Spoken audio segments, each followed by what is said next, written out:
నమస్తే, welcome to gossips garage. సాగునీటి వనరుల్లో విచ్చలవిడి విధ్వంసమే విజయవాడ ముంపునకు కారణమా? చెంతనే కృష్ణ మహోగ్రంగా ప్రవహిస్తున్న విజయవాడను కృష్ణమ్మ పెద్దగా కష్టపెట్టలేదు. కానీ ఊహించని విధంగా ఏరు కాని ఏరు బుడమేరు ఉప్పెనలా విరుచుకుపడడమే అందరినీ ఆశ్చర్యానికి గురిచేసింది. సహజంగా 10-15 వేల క్యూసెక్కుల ప్రవాహం ఉండే బుడమేరు విజయవాడ నగరాన్ని అతలాకుతలం చేసింది. ఎప్పుడో 2 దశాబ్దాల కిందట బుడమేరుకు వరద వచ్చింది. మళ్ళీ ఇప్పుడు 3 రోజుల పాటు నగరాన్ని జలదిగ్బంధం చేసింది బుడమేరు. నిజానికి చెప్పాలంటే బుడమేరు పెద్ద నదేమీ కాదు, దాని పరివాహ ప్రాంతం కూడా చిన్నదే. వాగుకు కాస్త ఎక్కువ, ఏరు కన్నా తక్కువైన బుడమేరు ముంచేయడానికి అసలు కారణాలేంటి? బుడమేరు పాఠం నుంచి నేర్చుకోవాల్సిందేంటి? విజయవాడ నగరాన్ని జలదిగ్బంధంలోకి నెట్టిన బుడమేరు రాష్ట్ర ప్రభుత్వానికి పాఠంగా మారింది. విజయవాడ పక్కనే మైలవరం కొండల్లో పుట్టి కేవలం 170 కిలోమీటర్లు ప్రయాణించి కొల్లేరులో కలిసే బుడమేరు ఎప్పుడూ ఇంతలా ఉధృతంగా ప్రవహించలేదని రికార్డులు చెప్తున్నాయి. ఏకధాటి వానతో బుడమేరుకు వరద వచ్చినా విజయవాడ నగరం మునిగిపోతుందని ఎవ్వరూ అంచనా వేయలేదు. కానీ ఇటు విజయవాడ నగరంలోని బుడమేరు పరివాహక ప్రాంతంతో పాటు అటు కొల్లేరు సంగమ ప్రాంతంలో ఆక్రమణలే విజయవాడ ముంపునకు కారణమయ్యాయని విశ్లేషణలు వినిపిస్తున్నాయి. దాదాపు 2 దశాబ్దాల క్రితం బుడమేరుకు వరద వచ్చింది. దీంతో విజయవాడకు ఎప్పుడైనా ముప్పు అని గ్రహించిన అప్పటి ప్రభుత్వం బుడమేరుకు డైవర్షన్ కెనాల్ నిర్మించాలని ప్రతిపాదించింది. పోలవరం కాలువలోకి బుడమేరు నీటిని మళ్లించాలని భావించింది. కానీ ఆ ప్రతిపాదన ఇప్పటి వరకు కార్యరూపం దాల్చలేదు. సరికదా, బుడమేరు వ్యాప్తంగా ఆక్రమణలు ఎక్కువయ్యాయి.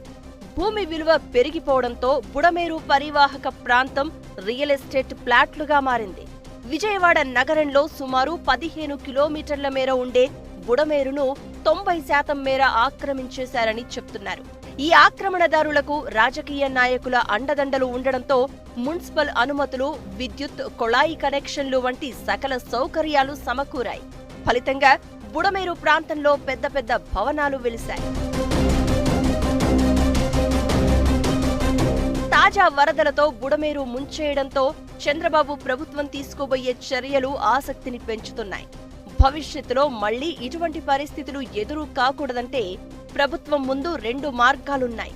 ఈ రెండింటిలో ప్రభుత్వం ఏది ఎంచుకుంటుందనేది ఇప్పుడు ఆసక్తికరంగా మారింది. గతంలో అనుకున్నట్లు బుడమేరు వరదను పోలవరం కాలువలోకి మళ్లించడం, లేదంటే బుడమేరు సంగమ ప్రాంతమైన కొల్లేరులోనూ ఆక్రమణలను తొలగించడం.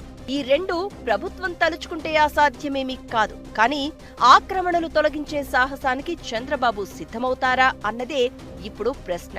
ఇక వరదను మళ్లించాలన్నా వీటీపీఎస్ పరిసరాల్లో కాలువలు విస్తరించడం అసాధ్యమంటున్నారు. దీంతో ప్రత్యామ్నాయాలు ఆలోచించాల్సిన పరిస్థితి ఏర్పడింది.